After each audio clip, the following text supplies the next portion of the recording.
माझ्याकडे कधीही नॉन-व्हेजची पार्टी झाली, तर हॉटेलसारखे क्रिस्पी चिकन लॉलीपॉप बनवलेच पाहिजे. त्यासाठी 1 किलो चिकन लॉलीपॉप घ्यायचेत. चवीपुरतं मीठ, 2 टेबलस्पून व्हिनेगर आणि 2 टेबलस्पून आलं लसणाची पेस्ट घालून अर्धा तास मॅरिनेट करत ठेवायचं आहे. त्यानंतर याच्यामध्ये 2 tablespoon green chilli sauce, red chilli sauce, soya sauce आणि 2 स्पून काश्मीरी लाल मिरची पावडर हे सगळं घालून पुन्हा अर्धा ते पाऊण तास मॅरिनेट करत ठेवायचं आहे. 1 वाटी भरून मैदा, 2 वाटी भरून कॉर्नफ्लोअर मस्तपैकी मिक्स करायचं आहे आणि हे सगळे लॉलीपॉप तळून घ्यायचे आहेत. तळण्यासाठी मी वापरत आहे ग्रीन हॅबिट्सचं cold pressed sunflower oil. 100% natural आहे, वूड प्रेस्ड आणि कंप्लीटली केमिकल फ्री. त्याची प्युरिटी, अरोमा आणि क्वालिटी खूपच फ्रेश आहे. जर तुम्ही तुमच्या आणि तुमच्या फॅमिलीची केअर करत असाल, तर switch to pure cold pressed oil from green habits.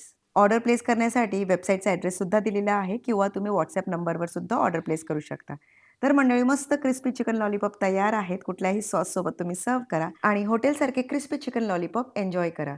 पुढे बनवण्यासाठी व्हिडिओ सेव्ह आणि शेअर सुद्धा करा.